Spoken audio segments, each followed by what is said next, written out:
राजश्री अनिल चव्हाण, माजी नगरसेविका, भारतीय जनता पार्टी माजी नगरसेविका। आज मला गेल्या महिन्यात दिनांक 8 नोव्हेंबर या दिवशी मला प्रदेश कार्यालयाकडून फोन आला होता की तुम्ही मॅडम ताबडतोब इथं प्रदेश कार्यालयाला येऊन पोहोचा मुंबईमध्ये। ठीक आहे म्हणलं। ते फोन आल्यानंतर मी गेले, तिथं ताबडतोब गेले आणि तिथं गेल्यानंतर माझी जे आमचे महाराष्ट्राचे लाडके मुख्यमंत्री श्री एकनाथजी शिंदे साहेब, तसेच आमचे उपमुख्यमंत्री देवेंद्रजी फडणवीस साहेब, तसेच आमच्या पक्षाचे महाराष्ट्राचे प्रदेशाध्यक्ष श्री चंद्रशेखर बावनकुळे साहेब यांनी मला खूप मोठी जबाबदारी दिली।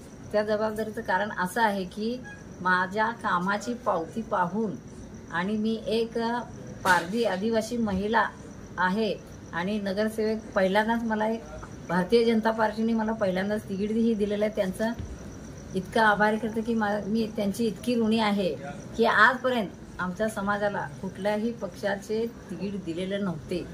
तर मी प्रथम मोदी साहेबांचं, फडणवीस साहेबांचं आणि बावनकुळे साहेबांचं मनापासून हृदयापासून मी त्यांचं धन्यवाद करते आणि त्यांचे पूर्ण आशीर्वाद माझ्या पाठीशी असंच सतत राहावं पाहिजे।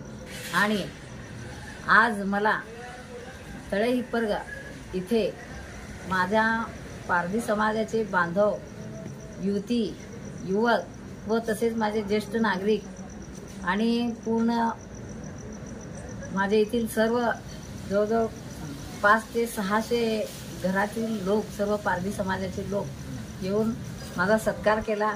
त्यांचेही मी खूप मनापासून आभारी आहे।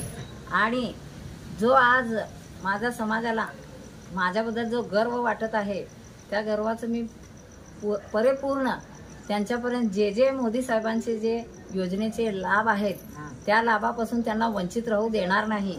आणि एवढी मी ग्वाही देते की माझा समाज हा खूप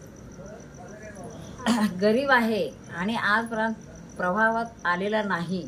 त्यामुळं या समाजाला प्रभावात आणण्यासाठी मी रात्रंदिवस अहोरात्र करून आणि पूर्ण माझं याची सुद्धा मी दखल घेणार नाही की मी त्यांचे जे काम असतील ते काम मी करून देणार, ही ग्वाही देते।